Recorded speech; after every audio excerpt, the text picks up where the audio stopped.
Assalamualaikum warahmatullahi wabarakatuh. Selamat pagi anak-anak. Bertemu kembali lagi di hari Senin. Kita akan mulai kembali belajar, meneruskan pembelajaran kemarin. Kita akan masuk ke tema 6 subtema 3, yaitu tumbuhan di sekitarku. Berarti kita akan belajar tentang tumbuhan ya. Nah, kita akan sekaligus belajar pembelajaran ke-1 dan kedua.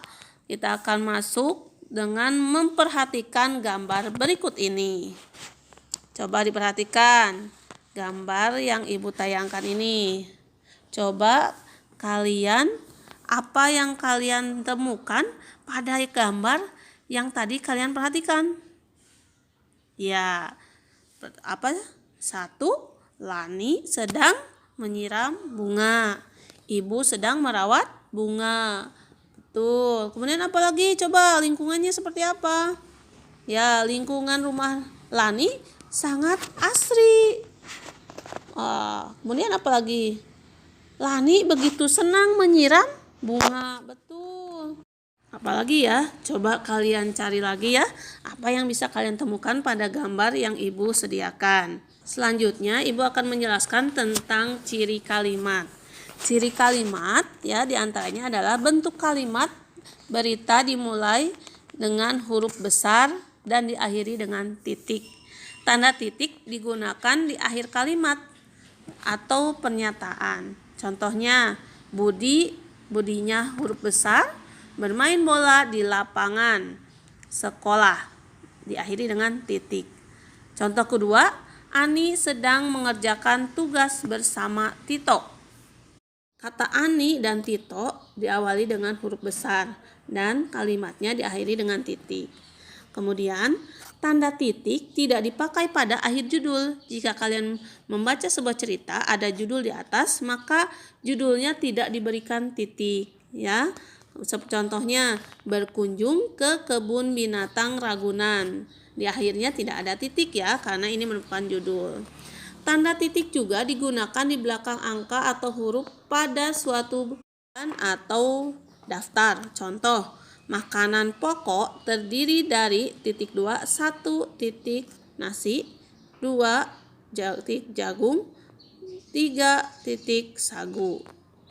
Nah, anak-anak, yuk kita membaca teks yang ada di sini. Ibu punya teks olahraga pagi.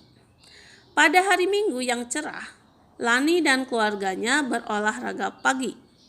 Udara sejuk pada pagi hari. Matahari bersinar cerah dan semua gembira. Mereka lari pagi mengelilingi taman perumahan. Tampak bunga-bunga sedang bermekaran di taman. Ada bunga mawar, bunga sepatu, bunga melati, dan banyak lagi. Hari itu hari yang membahagiakan untuk Lani dan keluarganya. Nah, anak-anak, dari teks yang tadi kita baca, coba perhatikan ada berapa kalimat ya? Ya, betul. Ada berapa? 7. Kita bisa lihat dari kalimat awal sampai kalian menemukan titik. Baru itu adalah satu kalimat ya. Jika kalian menemukan tanda koma, itu belum dianggap satu kalimat ya. Jadi jika kalian menemukan titik, baru itu satu kalimat. Setelah kalian memahami berapa kalimat dalam sebuah teks, coba baca kembali teks yang tadi dan jawablah 5 pertanyaan yang ibu berikan. Ya, 1. Pada hari apa Lani dan keluarganya berolahraga? 2. Di mana mereka berolahraga pagi?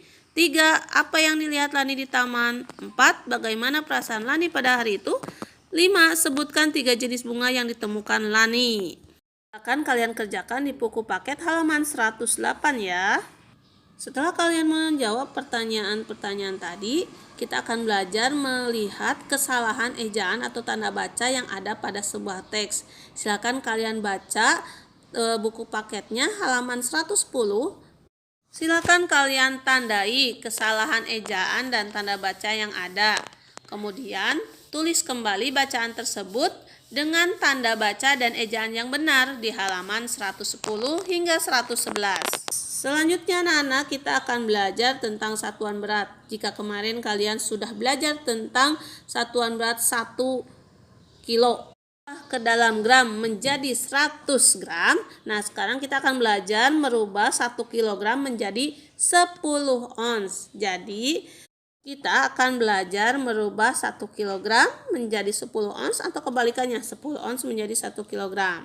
Coba kalian simak latihan yang ada di halaman 112 dan 113.